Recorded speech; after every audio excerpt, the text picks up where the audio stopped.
Most people imagine Noah's Ark as a massive ship, wooden beams, a curved hull cutting through the waves, decks full of animals stacked 2 by 2, something enormous and seaworthy, built by one man over decades, carrying the last remnant of life through the most catastrophic event the world had ever seen.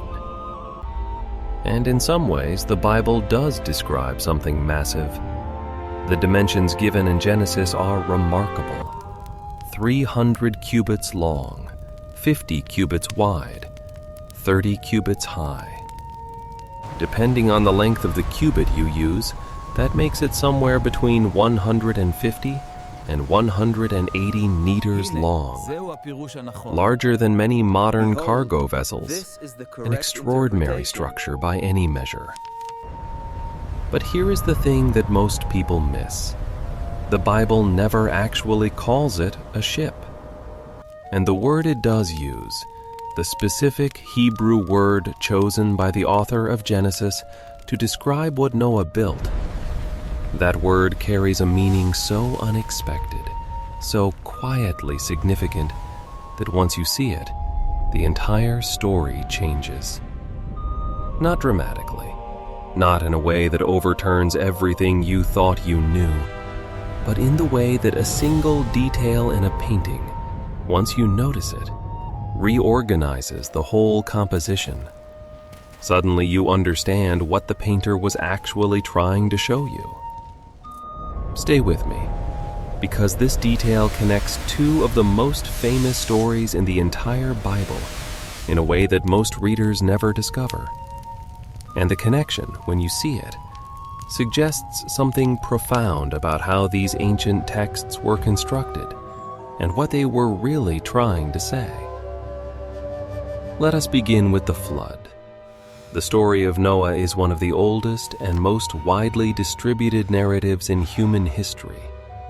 Versions of it appear in Mesopotamian literature, in ancient Greek mythology, in Hindu texts, in indigenous traditions from cultures that had no contact with each other across thousands of years of history. Something about the idea of a great flood, a chosen survivor, a new beginning for humanity.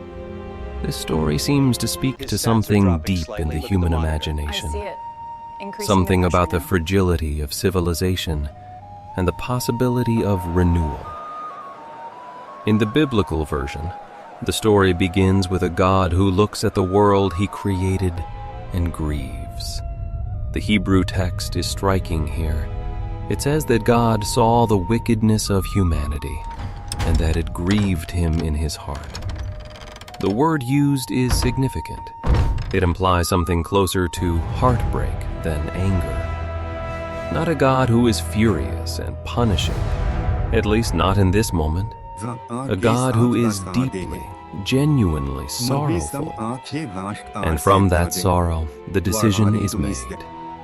The world will be returned to the waters, to the formlessness and the void from which it came at the beginning.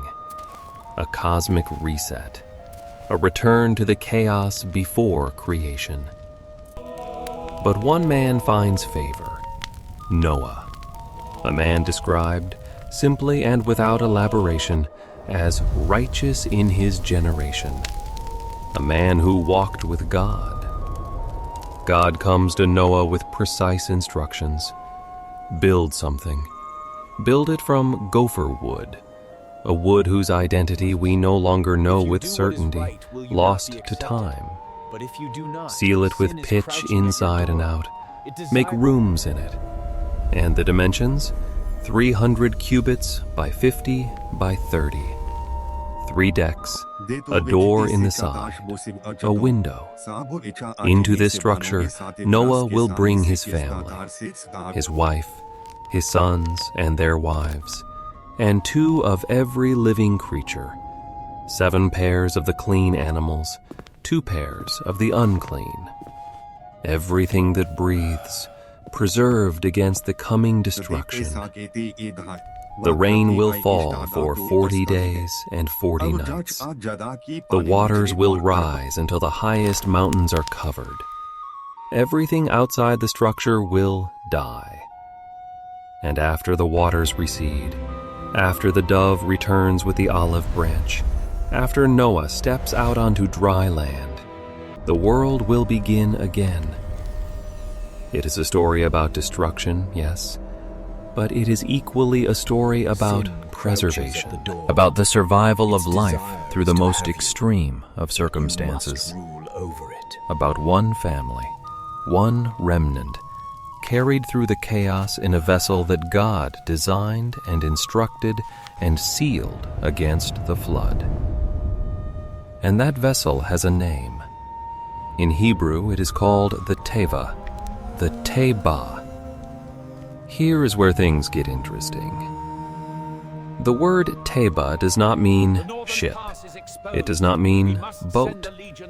It does not mean vessel or ark in any of the technical, nautical senses those words carry for modern readers. In fact, Teba appears in the Hebrew Bible in only 2 places, 2 stories. And when you look at the second story, the connection between them becomes immediately visible. The second story is in Exodus, the story of Moses. A new Pharaoh has come to power in Egypt. He does not know Joseph. He does not remember the favor that the Hebrews once found in Egypt. What he sees is a rapidly growing population of foreigners living in his country, and he is afraid. So he issues an extraordinary decree. Every Hebrew boy who is born must be thrown into the Nile and drowned. Into this world, a Hebrew woman gives birth to a son. She sees that he is beautiful. The text is careful to note this. And she hides him for 3 months. But she cannot hide him forever. The child is growing. He will be discovered. So she takes a basket. In Hebrew, a teva, a teba. She waterproofs it. The text says she coats it with bitumen and pitch. She places the child inside it. She sets it among the reeds at the edge of the Nile, and she sets her daughter to watch from a distance. The basket floats. The Pharaoh's daughter comes to the river to bathe. She sees the basket among the reeds. She opens it. The child is crying, and something moves in her. The text says she had compassion, and she decides to keep him. The baby's sister approaches. Could she find a Hebrew woman to nurse the child? Yes, says Pharaoh's daughter. Go. And so the girl goes and brings back the child's own mother, who nurses her own son, paid by the very daughter of the man who ordered his death. And the child grows, and Pharaoh's daughter adopts him as her own, and she names him Moses, because, she says, I drew him out of the water. The word for this basket, the small, waterproofed, river-floating container that carries the infant Moses through the moment of maximum danger to safety on the other side. It is Teba, the same word. The only other place in the entire Hebrew Bible where this word appears. Now, that could be coincidence. 2 objects that both float on water, described by the same word. A practical description rather than a literary connection. Perhaps Teba simply means watertight container, and the author used it in both cases because both objects were watertight containers. But here is why that explanation doesn't quite hold. Because the authors of biblical texts were not careless with language. The Hebrew Bible was composed, compiled, and edited over centuries by people who cared deeply about words, who understood that in a text this significant, every choice carried meaning, who knew that a reader who encountered the same unusual word in 2 different stories would pause, would notice, would be invited to see the connection. And the connections between these two stories, once you start looking, are remarkable. Both stories involve a world under threat of destruction. In Noah's case, it is the entire world. In Moses' case, it is a people. The Hebrew boys are being systematically killed. The future is being drowned in the Nile. Both stories involve water as the agent of death. The flood, the Nile. In both cases, water is the instrument that the destroying power is using to erase what it wants gone.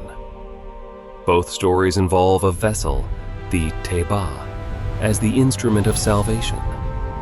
In both cases, the vessel is sealed against water, waterproofed, designed to protect what is inside from the very element that is destroying everything outside. Both stories involve the survival of one who represents a future that would otherwise be lost. Noah carries the remnant of all life. Moses carries in himself the future liberation of an entire people. Both stories end with emergence. Noah steps out onto dry land, and the world begins again. Moses is drawn from the water and begins the journey that will eventually lead his people out of Egypt and into the land promised to their ancestors. And both stories involve God's protective attention to what is inside the vessel. It is not accident that Noah survives.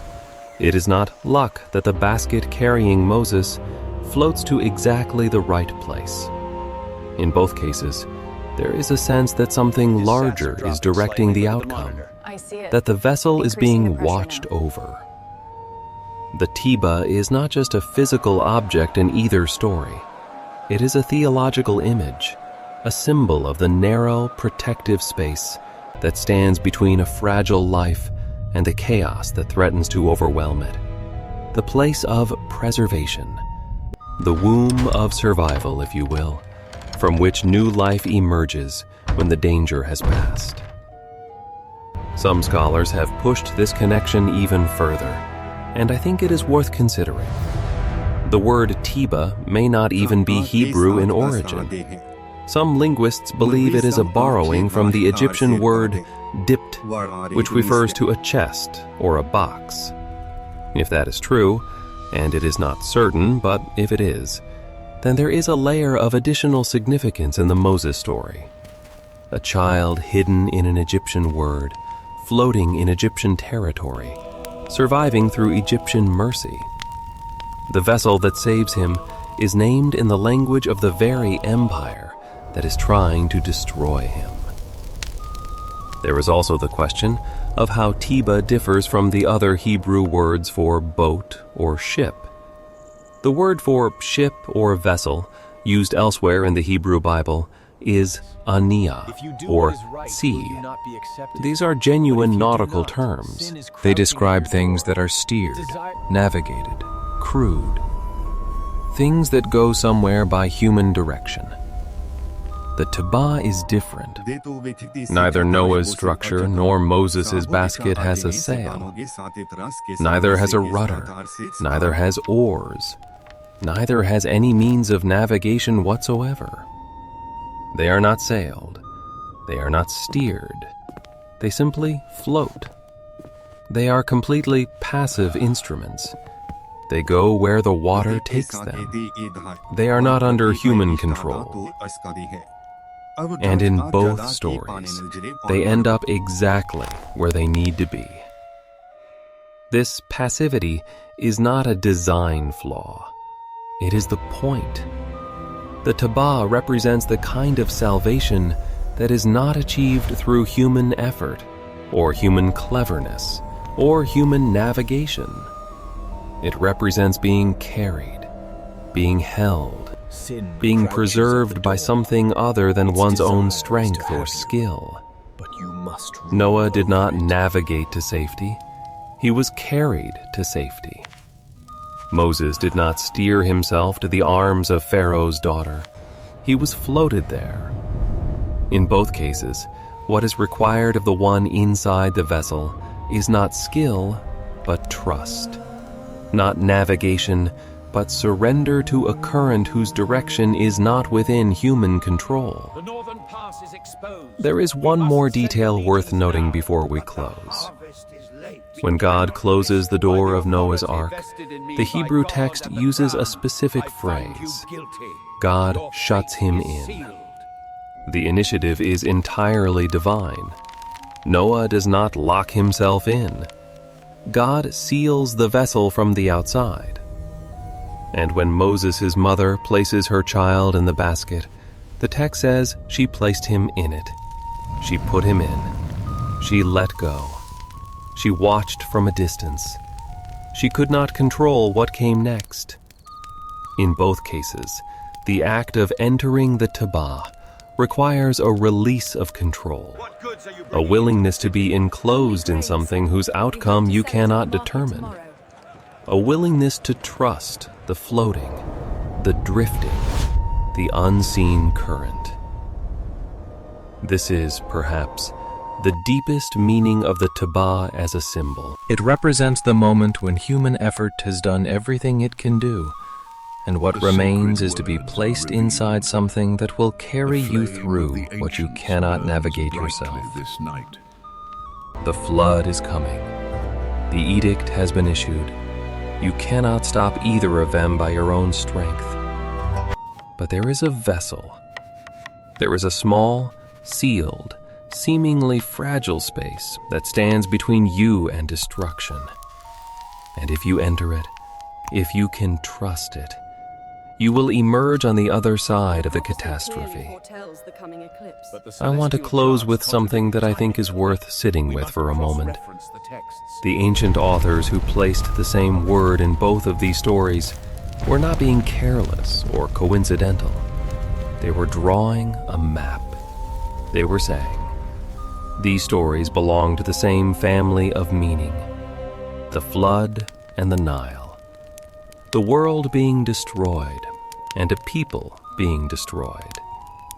Noah and Moses, two people who survive, not through their own greatness, but through being placed in a vessel that is cared for by something larger than themselves. And perhaps they were saying something even more direct than that. Perhaps they were saying, this is a pattern. This is how things work. The waters rise. The decree is issued. The darkness comes.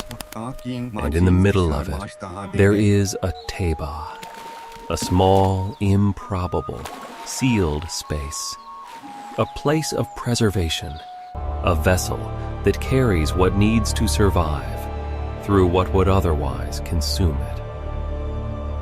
We do not navigate the hardest passages of our lives by force of will or strength of character alone. Sometimes we are carried. Sometimes the most important thing is not where we are going or how we will get there, but whether we are willing to step inside the vessel, whether we can release the oar we have been gripping and allow the current to take us somewhere we could not have planned for ourselves. The Tabah does not promise a smooth journey. Noah was in that vessel for a very long time. The waters rose and the world outside was destroyed, and the waiting must have been almost unbearable. Moses floated for who knows how long among the reeds, crying, before the right person came to the river at the right moment. But the vessel held. The pitch kept the water out. The life inside was preserved. And on the other side of the water, there was dry land. There was a shore. There was a new beginning that could not have been imagined from inside the sealed space of the Tabah.